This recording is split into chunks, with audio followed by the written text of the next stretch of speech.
Hello student, आप सभी का ज्ञान भारती क्लासेस में वैष्णव सर की तरफ से बहुत बहुत स्वागत है। जो बच्चे हमारे चैनल पर नए आए हैं उनका भी बहुत बहुत स्वागत है। वो बच्चे चैनल को सब्सक्राइब ज़रूर कर लें और घंटी का बटन ज़रूर दबा दें, जिससे आपको समय पर हमारे वीडियो की अपलोडिंग का नोटिफिकेशन प्राप्त हो सके।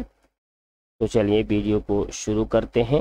आज हम कक्षा 10वीं गणित अध्याय 3 दो चर वाले रैखिक समीकरण युग्म प्रश्नावली 3.5 के प्रश्न क्रमांक 1 के प्रश्नों को हल करना सीखेंगे। तो देखिए प्रश्न 1 क्या कह रहा है। निम्न रैखिक समीकरणों के युग्म में से किसका एक अद्वितीय हल है, किसका कोई हल नहीं है, या किसके अपरिमित रूप से अनेक हल हैं, या अद्वितीय हल की स्थिति में उसे बीजगुणन विधि से हल कीजिए। मतलब हमको जो ये दो रैखिक समीकरण दिए हैं इनकी पहले हम जांच करेंगे कि इनका हल कौन सा है। यदि अद्वितीय हल आता है तो हमको x और y का मान ज्ञात करना पड़ेगा, और अद्वितीय हल के अलावा यदि कोई हल नहीं आता है तो हमको x y का मान नहीं ज्ञात करना है। अपरिमित रूप से अनेक हल आता है तो भी हमको x और y का मान ज्ञात नहीं करना है। तो चलिए सवाल को शुरू करते हैं। सबसे पहला काम, जो हमको ये दो समीकरण दिए हुए हैं, इन दोनों समीकरणों को हम दिया है में लिख लेते हैं।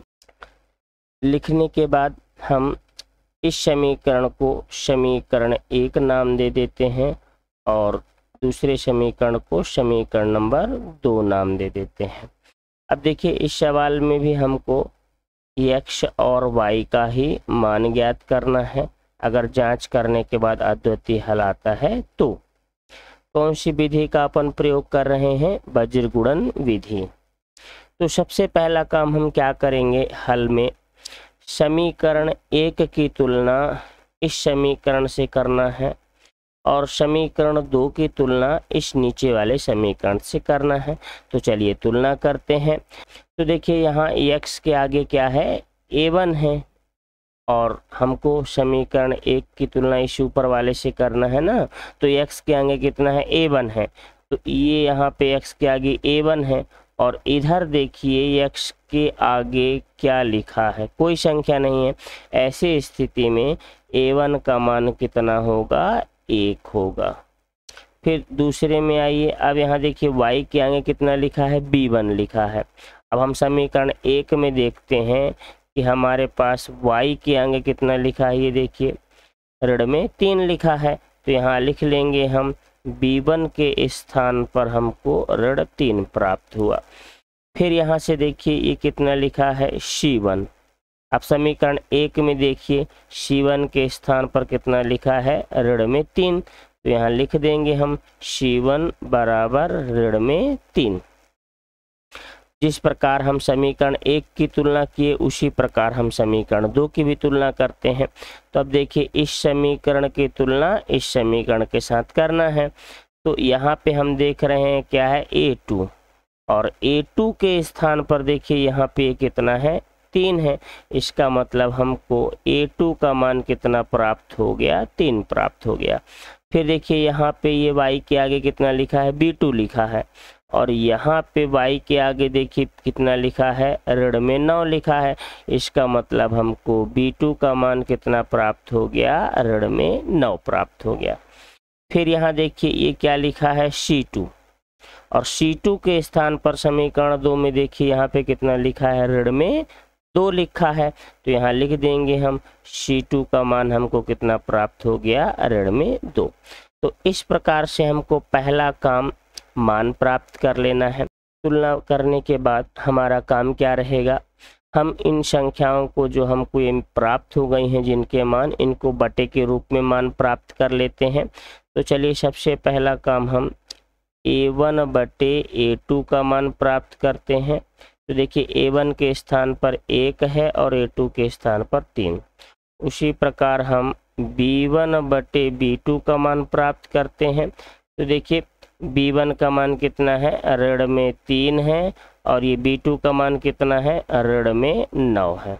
अब ऊपर नीचे से आप ऋण चिन्ह को काट दीजिए, और 3 1 कम 3, 3 त्रिकाई 9, ये भी कट गया। तो यहाँ से हमारे पास कितना बचा, 1/3। अब C1/C2 उसका भी मान लिख लेते हैं। C1/C2 बराबर, अब देखिए ये कितना है, ऋण 3/2, तो यहाँ लिख लेंगे ऋण में 3 और बटे में ऋण में 2। यहाँ से भी ऋण चिन्ह क्या होगा, आंसर से कट जाएंगे, तो यहाँ बचा हमारे पास 3/2। अब हम यहाँ पे क्या देख रहे हैं कि A1/A2 का मान 1/3 है, और B1/B2 का मान 1/3 है। मतलब हमारा पहला और दूसरा पद क्या है, बराबर है। क्यों बराबर है, क्योंकि इसका मान भी देखिए 1/3 है, और इसका मान भी कितना है, 1/3। इसलिए A1/A2 और B1/B2 दोनों के मान बराबर हो गए। लेकिन C1/C2 का मान 1/3 नहीं है, मतलब ये पद हमारा बराबर नहीं है। तो हम इसको इस प्रकार से लिखेंगे, चूंकि हमारा A1/A2 बराबर है B1/B2 के बराबर C1/C2। अब देखिए यहाँ पे A1/A2 और B1/B2 बराबर हैं, लेकिन C1/C2 बराबर नहीं है, क्योंकि इसका मान 3/2 है। तो यहाँ पे हम इसको ऐसे बराबर नहीं का चिन्ह बना देंगे। और जब देखिए ऐसी स्थिति होती है कि हमारा पहला और दूसरा पद बराबर हो और तीसरा वाला पद बराबर नहीं हो, ऐसे स्थिति में रैखिक समीकरण युग्म का कोई भी हल नहीं होता। तो यहाँ हम लिख देंगे। अब जब रैखिक समीकरण युग्म का कोई हल नहीं होगा, तो फिर हमको ये x और y का मान ज्ञात नहीं करना है, तो फिर आपको इतना ही हल करना है। चलें अगले प्रश्न में आते हैं। प्रश्न क्रमांक 1 का दूसरा प्रश्न अब अपन हल करना सीखेंगे। तो देखिए हमको यहाँ पे ये 2 समीकरण दिए हुए हैं। इन दोनों समीकरण को सबसे पहला काम हम दिया है में लिख लेंगे, और क्या करेंगे, इस 5 को पक्षांतर करके इधर ले आएंगे तो ऋण में 5 हो जाएगा, और इस 8 को पक्षांतर करके इधर ले आएंगे तो ऋण में 8 हो जाएगा। तो चलिए इन दोनों समीकरणों को दिया है में लिख लेते हैं। तो इस प्रकार से हम समीकरण दोनों को लिख लिए, और पहले को समीकरण 1 नाम दे दिया और दूसरे को समीकरण 2 नाम दे दिए। अब हमको ज्ञात क्या करना है, तो देखिए हमको ये x का मान ज्ञात करना है और y का मान ज्ञात करना है। विधि तो बीजगुणन विधि ही देख रहे हैं। अब देखिए हल करने के लिए सबसे पहला काम हम इसमें क्या करेंगे, समीकरण 1 की तुलना इस ऊपर वाले समीकरण से करेंगे, और समीकरण 2 की तुलना इस नीचे वाले समीकरण के साथ करेंगे। तो चलें पहले हम समीकरण 1 की तुलना करते हैं। तो देखिए यहाँ पर x के आगे A1 लिखा है ना, और यहाँ पे x के आगे क्या लिखा है, देखिए 2 लिखा है। इसका मतलब हमको A1 का मान कितना प्राप्त हो गया, 2 प्राप्त हो गया। फिर इसके बाद देखिए यहाँ पे y के आगे कितना लिखा है, B1 लिखा है, ये y के आगे B1 है। और यहाँ पे देखें y के आगे B1 के स्थान पर क्या लिखा है, कोई संख्या नहीं लिखी है। इसका मतलब B1 का मान कितना हो जाएगा, हमारे पास 1 हो जाएगा। फिर यहाँ से देखिए ये कितना है, C1 है, और C1 के स्थान पर समीकरण 1 में देखिए क्या लिखा है, ऋण में 5 है। तो C1 का मान कितना हो जाएगा, ऋण में 5। अब हमको क्या करना है, समीकरण 1 की तुलना कर लिए, अब हमको समीकरण 2 की तुलना करना है। तो चलिए देखते हैं, ये हो गया हमारा क्या, A2 हो गया है ना, और A2 के स्थान पर ये कितना है, 3 है। फिर इसके बाद ये क्या हो गया हमारा, B2, इसको लिख लेते हैं पहले। A2 के स्थान पर हमको कितना प्राप्त हो गया है, 3 प्राप्त हो गया। अब B2, तो B2 के स्थान पर देखिए यहाँ पे कितना प्राप्त हो गया, ये 2 है। तो यहाँ लिख लेंगे हम B2 का मान हमको 2 प्राप्त हो गया। अब देखिए दूसरे समीकरण से फिर तुलना करते हैं। C2 के स्थान पर दूसरे समीकरण में C2 के स्थान पर कितना है, ऋण में 8 है। तो यहाँ पे हम लिख लेंगे कि C2 का मान हमको कितना प्राप्त हो गया, ऋण में 8 प्राप्त हो गया। तो इस प्रकार से हम मानों को निकाल लिए हैं। अब हमको क्या काम करना है, इसकी जांच करना है। तो जांच करने के लिए हम क्या करते हैं, इसको बटे के रूप में लिख लेते हैं। तो चलिए लिख लेते हैं बटे के रूप में। सबसे पहला काम ये क्या हो गया हमारा, A1 बटे A2, इसका मान कितना है 2/3, और इसको भी बटे के रूप में लिखिए B1 और B2 को। तो ये हो जाएगा B1 बटे B2, इसका मान हो गया 1/2। इसको भी बटे के रूप में लिखेंगे तो C1 बटे C2, और इसका मान कितना हो जाएगा, ऋण में 5/8। अब ऋण दोनों पक्षों से क्या होगा, ऊपर नीचे से कट जाएगा। तो हमारे पास मान कितना बचेगा, 5/8। अब देखिए हमारा पहला पद 2/3 है, दूसरा पद 1/2 है, और तीसरा पद 5/8 है।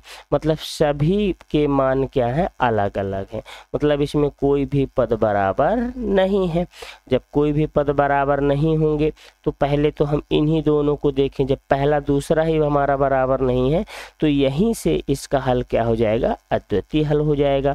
तो यहाँ हम लिखेंगे, चूंकि जो हमारा A1 बटे A2 बराबर नहीं है किसके, B1 बटे B2 के।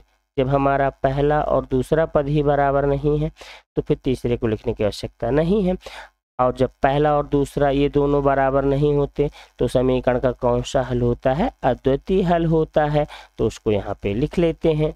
इसलिए दिए गए समीकरण युग्म का एक अद्वितीय हल होगा। और जब अद्वितीय हल होगा तो हमको क्या करना पड़ेगा, x और y का मान ज्ञात करना पड़ेगा। तो x y का मान ज्ञात करना पड़ेगा। तो चलिए बज्र गुणन विधि का सूत्र क्या होता है उसको लिख लेते हैं। चलिए अब हम x और y का मान ज्ञात करते हैं।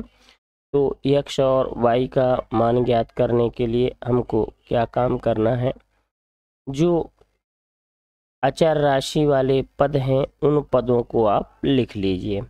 जैसे 2, फिर यहाँ से देखिए y के आगे का गुणांक कितना है 1, फिर यहाँ देखिए ये पद कितना है ऋण 5।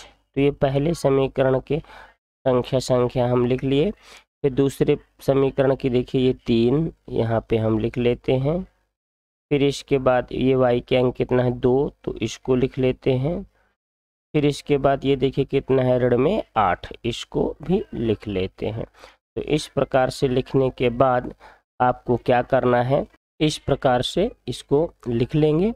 अब इसके बाद हमको x के बटे की संख्या प्राप्त करनी है, y के बटे की संख्या प्राप्त करनी है, s1 के बटे की संख्या प्राप्त करनी है।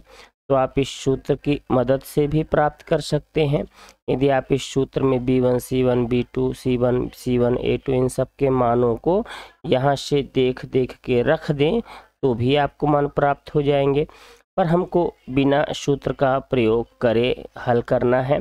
इसलिए कैसे हल करेंगे, जब आपको पहले पद के बटे के नीचे की संख्या ज्ञात करनी है तो आप पहले पद को इस प्रकार से ढक दीजिए। अब जो पद आपके पास बचे उनका तिर्यक गुणा करना है। तिर्यक गुणा करते समय ध्यान रखना है, पहले आपको ऊपर से नीचे गुणा करना है। तो 1 का गुणा होगा ऋण 8 के साथ। तो यहाँ हम 1 गुणे ऋण 8 ले लेंगे।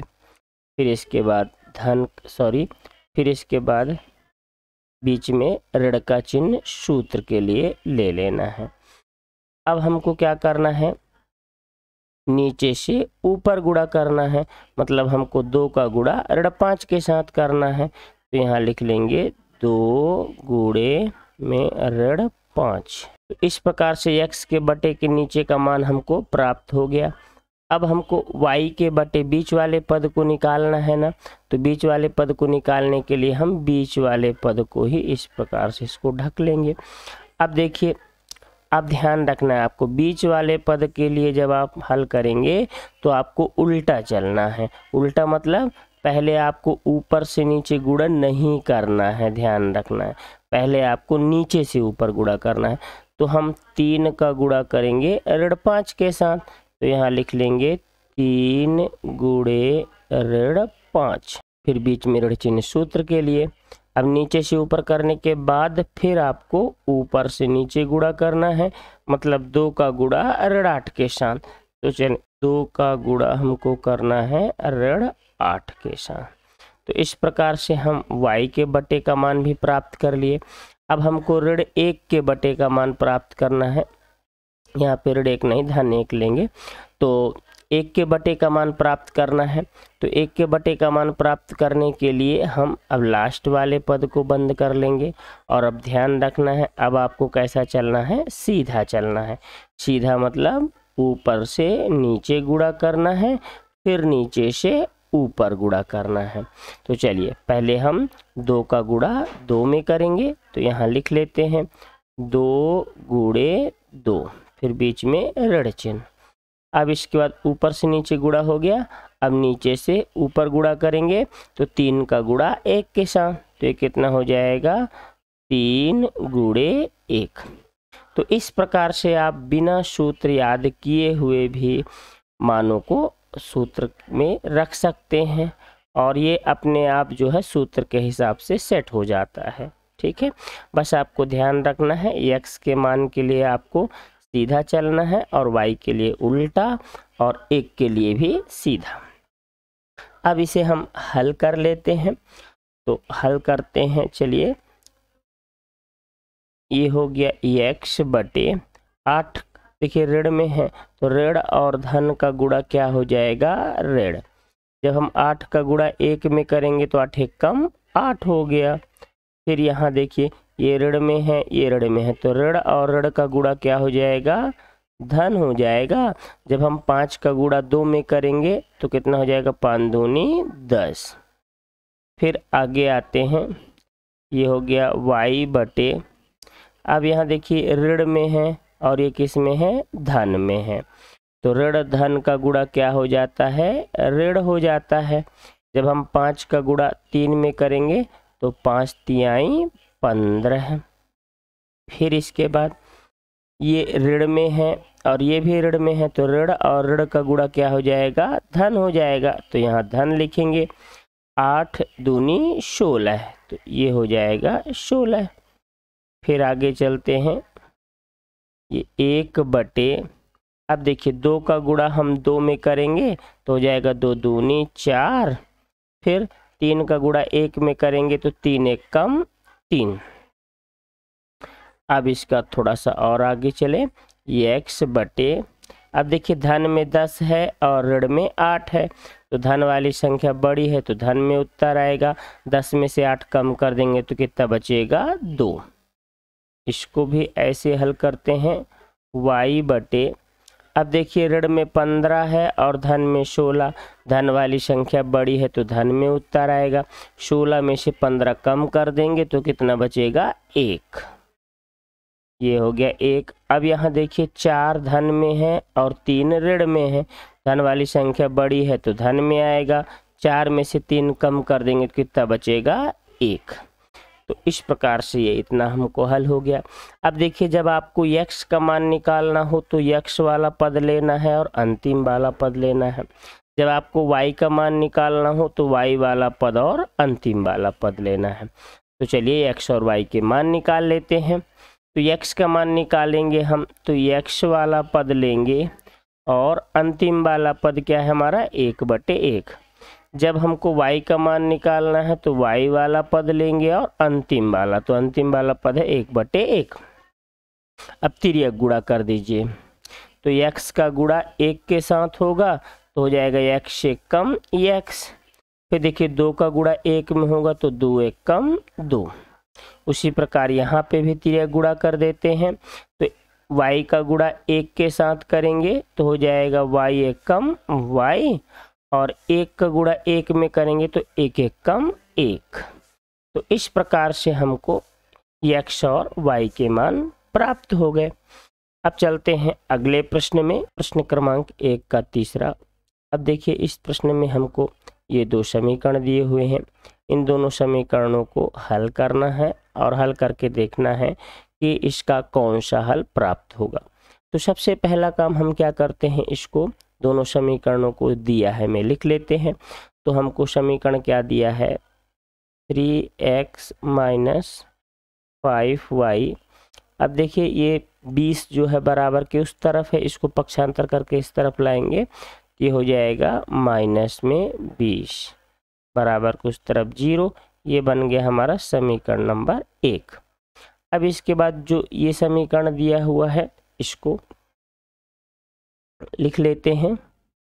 तो समीकरण कितना दिया है हमको, 6x - 10y।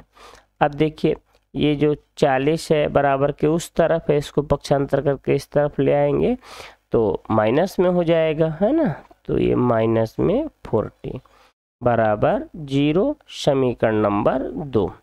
तो इस प्रकार से हमको समीकरण 1 और 2 प्राप्त हो गए। हमको ज्ञात क्या करना है, तो यहाँ पर भी हमको x और y का मान ज्ञात करना है। कौन सी विधि का उपयोग कर रहे हैं हम, बीजगुणन विधि से। अब चलिए हल करने के पहले हमको इसको काम क्या करना है उसको देखते हैं। तो आपको समीकरण 1 की तुलना इस समीकरण से करना है और समीकरण 2 की तुलना इस समीकरण से करना है। तो चलिए तुलना कर देते हैं। तो यहाँ पे देखिए ये x के आगे कितना लिखा है, a1, और a1 के स्थान पर यहाँ पे कितना लिखा है, 3 लिखा है। इसका मतलब हमको a1 का मान कितना प्राप्त हो गया, 3। अब हम b1 का मान प्राप्त करेंगे। तो यहाँ देखिए y के आगे ये b1 लिखा है और b1 के स्थान पर यहाँ पे कितना लिखा है, ये देखिए ऋण में 5 है। तो यहाँ b1 का मान ऋण में 5 प्राप्त हो गया। अब हम c1 का मान प्राप्त करेंगे। तो यहाँ देखिए ये c1 है और c1 के स्थान पर यहाँ पे हमको कितना लिखा है, ऋण में 20 है। इसका मतलब c1 का मान हमको ऋण में 20 प्राप्त हो गया। तो इस प्रकार समीकरण 1 की तुलना हम कर लिए। अब हमको क्या करना है, समीकरण 2 की तुलना करना है। तो चलिए तुलना करते हैं। तो यहाँ पे देखिए a2 के स्थान पर, ये a2 है समीकरण में, और यहाँ पे a2 के स्थान पर समीकरण 2 में क्या है, 6 है। इसका मतलब हमको a2 का मान कितना प्राप्त हो गया, 6। फिर यहाँ पे देखिए y के आगे ये b2 लिखा है और b2 के स्थान पर समीकरण 2 में कितना लिखा है, ऋण में 10 लिखा है। मतलब हमको b2 का मान कितना प्राप्त हो गया, ऋण में 10। फिर यहाँ देखिए ये c2 लिखा है और c2 के स्थान पर समीकरण 2 में कितना मान दिया है, ऋण में 40। तो हमको c2 का मान प्राप्त हो गया ऋण में 40। तो इस प्रकार से हम मानों को प्राप्त कर लिए। अब मान प्राप्त करने के बाद हमको क्या काम करना है, इनको बटे के रूप में लिख लेते हैं। तो चले पहला काम हम इसको लिखते हैं, a1 बटे a2 बराबर, तो a1 का मान हमको 3 प्राप्त हुआ है और a2 का मान 6। तो देखिए 3 एकम 3, 3 दूनी 6। तो यहाँ से हमको कितना प्राप्त हो गया, 1/2। तो इस प्रकार a1 बटे a2 का मान प्राप्त हो गया। अब हम क्या करते हैं, b1 बटे b2 का मान प्राप्त करते हैं। तो ये हो गया b1 बटे b2 बराबर, b1 का मान हमारे पास ऋण में 5 प्राप्त हुआ है और b2 का मान ऋण में 10। ये यहाँ से ये मान दिए हैं हमको, इन्हीं मान को बटे में लिख दिए हैं। अब देखिए ऊपर नीचे से ऋण चिन्ह कट जाएगा और 5 भी काट दीजिए, 5 एकम 5 और 5 दूनी 10, ये भी कट गया। तो कितना बचा, 1/2। इसी प्रकार हम क्या करते हैं, c1 बटे c2। तो c1 बटे c2 का मान प्राप्त करते हैं। तो c1 का मान कितना है अपने पास, ऋण में 20 है और c2 का मान ऋण में 40 है। अब अंश और हर से ऋण चिन्ह क्या होंगे, कट जाएंगे। अब इसको काट देंगे, 20 एकम 20 और ये 20 दूना 40। तो इस प्रकार से C1/C2 का मान भी 1/2 प्राप्त हो गया। तो यहाँ पे हम देख रहे हैं कि A1/A2 भी 1/2 प्राप्त हुआ, B1/B2 भी 1/2 प्राप्त हुआ और C1/C2 भी 1/2 प्राप्त हुआ है ना। तो यहाँ हम लिख लेंगे, चूँकि A1/A2 बराबर है B1/B2 के बराबर है C1/C2 के, और जब तीनों बराबर होते हैं तो फिर समीकरण का कौन सा हल होता है, आपको याद होगा, अगर तीनों हमारे बराबर हों तो समीकरण का अपरिमित रूप से अनेक हल होता है। तो यहाँ पे हम उसको लिख लेंगे, इसलिए दिए गए रैखिक समीकरण का अपरिमित रूप से अनेक हल होगा। अब चलते हैं अगले प्रश्न में। प्रश्न क्रमांक 1 का चौथा प्रश्न देखते हैं। तो हमको ये 2 समीकरण दिया हुआ है, इन दोनों समीकरणों को हमको हल करना है और देखना है कि इसके कौन से हल प्राप्त होंगे। तो सर्वप्रथम जो समीकरण दिए हैं उनको लिख लेते हैं। x - 3y - 7 = 0, ये हो गया हमारा समीकरण नंबर 1। अब दूसरे समीकरण को भी लिख लेते हैं। 3x - 3y - 15 बराबर में कितना हो जाएगा, 0, ये हो गया हमारा समीकरण नंबर 2। दिया है के बाद ज्ञात क्या करना है, हमको इसमें x का मान ज्ञात करना है और y का मान ज्ञात करना है। अब देखिए विधि बीजगुणन विधि से हम इसको हल करेंगे। तो सर्वप्रथम हमको तुलना करना है, समीकरण 1 की इस समीकरण के साथ तुलना करेंगे और समीकरण 2 की तुलना हम इस नीचे वाले समीकरण से करेंगे। तो देखिए यहाँ पे A1 के स्थान पर समीकरण 1 में इधर x के आगे देखिए कोई संख्या नहीं लिखी है, इसका मतलब ये होगा कि हमको A1 का मान कितना प्राप्त हो गया, 1। फिर उसी प्रकार यहाँ y के आगे जो ये B1 लिखा है, तो समीकरण 1 में देखिए B1 के स्थान पर कितना मिल रहा है हमको, ऋण में 3। तो यहाँ लिखेंगे हम कि हमको B1 का मान कितना प्राप्त हो गया, ऋण में 3।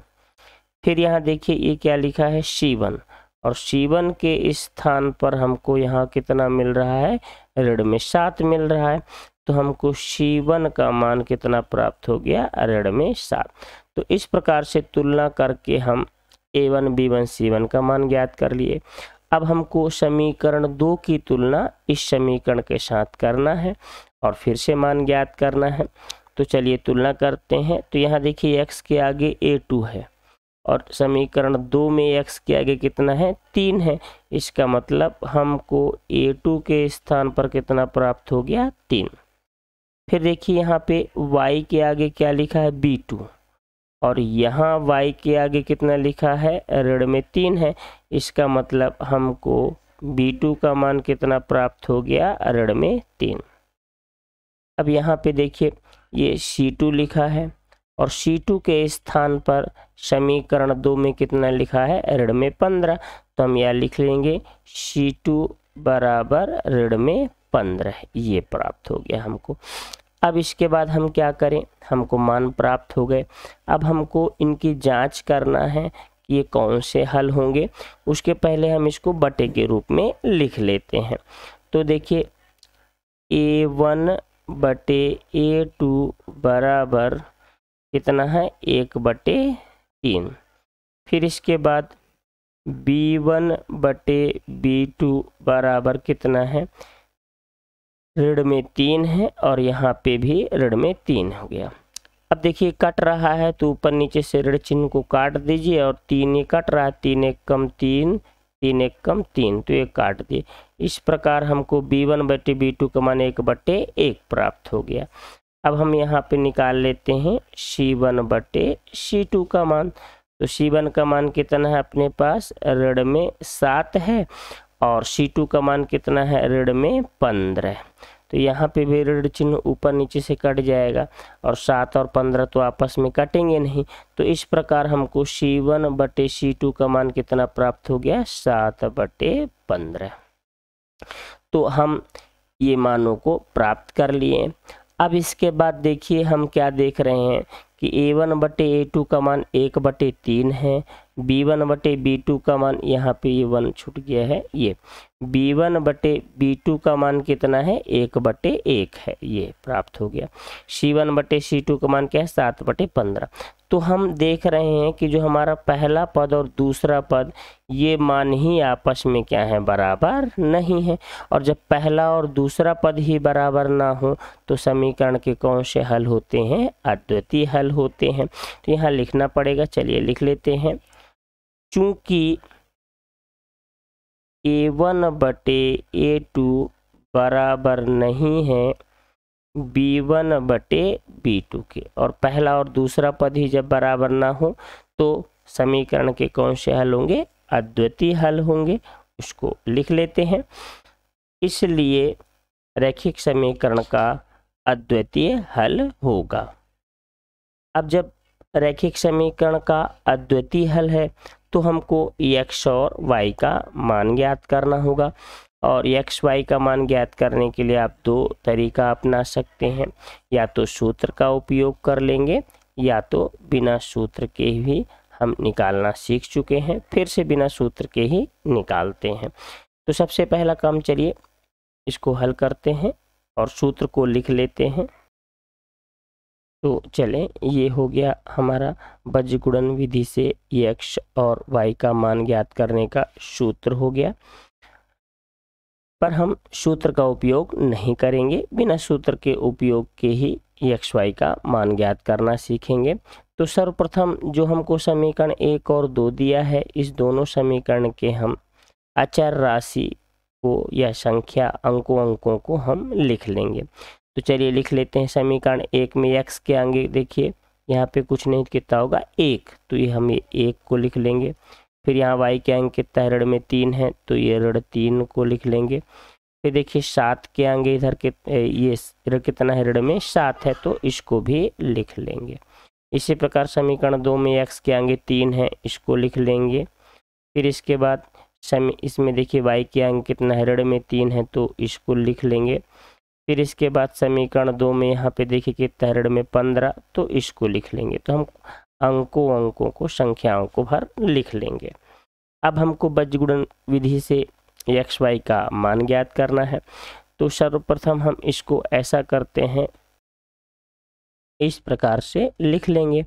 अब देखिए जब आपको x के बटे की संख्या नीचे की संख्या प्राप्त करना है बिना सूत्र का उपयोग करें, तो पहला पद के लिए आपको पहले पद को ढक लेना है ना, और जो पद बचे उनका सीधा गुणा करना है, मतलब पहले ऊपर से नीचे गुणा करना है और फिर नीचे से ऊपर। तो चलिए गुणा कर देते हैं। तो पहले ऋण 3 का गुणा ऋण 15 में होगा, तो यहाँ लिख लेंगे ऋण 3 का गुणा करना है हमको ऋण 15 में, बीच में ऋण चिन्ह सूत्र का होता है। फिर इसके बाद ऊपर से नीचे गुणा हो गया, अब हमको नीचे से ऊपर गुणा करना है, मतलब ऋण 3 का गुणा ऋण 7 के साथ। तो चलें, ये हो गया हमारा ऋण 3, और ऋण 3 का गुणा करेंगे हम ऋण 7 के साथ। अब हमको क्या करना है, तो ये तो गुणा हो गया। अब हमको y के बटे की संख्या प्राप्त करना है, बीच वाला पद को हल करना है। तो इस बार हम बीच वाले पद को ढक लेंगे इस प्रकार से। अब ध्यान रखना है, जब बीच वाले पद को ढकेंगे तो आपको उल्टा चलना है, मतलब हम पहले ऊपर से गुणा नहीं करेंगे नीचे, पहले हम नीचे से ऊपर गुणा करेंगे। तो देखिए पहले हम 3 का गुणा ऋण 7 में करेंगे, फिर इसके बाद हम 1 का गुणा ऋण 15 में करेंगे। तो चलिए गुणा कर देते हैं। पहले हमको 3 का गुणा करना है किस में, ऋण 7 में। अब ऊपर से नीचे चलेंगे तो 1 का गुणा ऋण 15 में, बीच में ऋण चिन्ह सूत्र का होता है, 1 का गुणा ऋण 15 में, ये हो गया। फिर इसके बाद अब लास्ट का पद, अब लास्ट वाले पद का नीचे की संख्या प्राप्त करने के लिए क्या करेंगे, हम इसको ढक लेंगे। अब हमको फिर से सीधा ही चलना है। सीधा का मतलब पहले हम ऊपर से नीचे गुणा करेंगे, फिर इसके बाद नीचे से ऊपर गुणा करेंगे। तो चलिए गुणा कर देते हैं। पहले 1 का गुणा ऋण 3 के साथ होगा, तो यहाँ लिखेंगे 1 गुणे में ऋण 3, बीच में ऋण चिन्ह सूत्र का होता है। फिर इसके बाद हमको क्या काम करना है, अब इस 3 का गुणा इस ऋण 3 में करेंगे, तो यहाँ लिख लेंगे 3 और गुणे में ऋण 3। ये तो इस प्रकार से हम बिना सूत्र का उपयोग करे भी x और y का मान निकाल सकते हैं। अब इनको हल कर लेते हैं। तो यहाँ पे देखें x के बटे वाले मान को हल करते हैं, तो देखिए ऋण और ये भी ऋण में है, तो ऋण और ऋण का गुणा क्या हो जाएगा, धन हो जाएगा, है ना। और गुणा कर दीजिए, 15 का गुणा आप 3 में करेंगे तो 15 तियाँ कितना हो जाएगा, 45 हो गया। फिर यहाँ पे देखिए 3 ठो ऋण चिन्ह है ना, तो ऋण और ऋण का गुणा धन होगा, फिर धन का गुणा आप ऋण में करेंगे तो फिर से ऋण हो जाएगा। अब 7 त्रिक 21 ये हो गया। अब y के बटे वाले पद को हल करते हैं, तो ऋण और धन का गुणा क्या हो जाएगा, ऋण। अब देखिए 7 का गुणा 3 में करेंगे तो 7 त्रिक 21 हो गया, बीच में ऋण चिन्ह, पर ये ऋण और ये ऋण का गुणा होगा तो ये ऋण चिन्ह किस में हो जाएगा, धन में। अब 15 का गुणा 1 में करेंगे तो 15 एकम 15। अब यहाँ आए, ऋण और धन का गुणा ये ऋण हो जाएगा, 3 का गुणा 1 में करेंगे तो ये 3 एकम 3 हो गया। फिर यहाँ देखिए ये ऋण और ये ऋण का गुणा करेंगे तो क्या हो जाएगा, धन हो जाएगा, और 3 का गुणा 3 में करेंगे तो 3 त्रिकाए 9 हो गया। अब इसको थोड़ा सा और हल कर लेते हैं। अब यहाँ पे देखिए धन में 45 है और ऋण में कितना है, 21 है, तो 45 में से 21 घटा देंगे तो हमको कितना प्राप्त हो जाएगा, 24 प्राप्त हो गया। उसी प्रकार यहाँ देखिए ऋण में 21 है और धन में 15, इस बार ऋण वाला पद बड़ा है तो ऋण में उत्तर आएगा। अब हम 21 में से क्या करेंगे, 15 को घटा देंगे तो हमको कितना प्राप्त होगा, 6 प्राप्त होगा। अब यहाँ देखिए धन में 9 है और ऋण में 3 है, धन वाला पद हमारा बड़ा है तो धन में उत्तर आएगा, 9 में से 3 कम कर देंगे तो ये कितना बचेगा, यहाँ पे 6 बचेगा। अब हमको क्या करना है, एक्स वाई का मान ज्ञात करना है, तो आपको वैसे समझ में आ ही गया होगा। जब आप एक्स का मान निकालेंगे तो एक्स वाले पद को लेना है और अंतिम वाले पद को, जब आपको y का मान निकालना है तो आपको y वाला पद लेना है और अंतिम वाला पद लेना है, मतलब अंतिम वाला पद लेना ही है दोनों बार। तो चलिए पहले हम x का मान निकालते हैं। तो x का मान निकालने के लिए x वाला पद क्या है हमारा, x बटे 24, और अंतिम वाला पद क्या है, 1 बटे 6। फिर y का मान निकालने के लिए y वाला पद लेना है y बटे ऋण 6 और अंतिम वाला पद 1 बटे 6। अब इसमें हम तिर्यक गुणा कर देते हैं। तो देखिए 6 का गुणा x के साथ होगा तो कितना हो जाएगा, 6x बराबर में 24। यहाँ पे भी आप तिर्यक गुणा कर दीजिए, y का गुणा 6 के साथ होगा तो ये हो जाएगा 6y। फिर देखिए ऋण और धन का गुणा होगा तो ऋण आएगा और 6 एकम 6, तो ये ऋण में कितना हो गया, 6। तो इस प्रकार से x बराबर 24 हो जाएगा। अब यहाँ देखिए 6 का गुणा है, पक्षांतर करके इधर लाएंगे तो भाग हो जाएगा, तो ये बटे में 6 हो गया, 6 चौको 24, ये कट जाएगा। तो इस प्रकार से हमको x का मान कितना प्राप्त हो गया, 4 प्राप्त हो गया। अब यहाँ भी हल करें, y बराबर ऋण में 6 है। अब देखिए ये 6 का यहाँ गुणा है, इसको पक्षांतर करके इधर लाएंगे तो भाग हो जाएगा, तो ये बटे में 6 हो गया। अब 6 एकम 6, ये कट गया। तो इस प्रकार से हमको y का मान कितना प्राप्त हो गया, ऋण में 1 प्राप्त हो गया।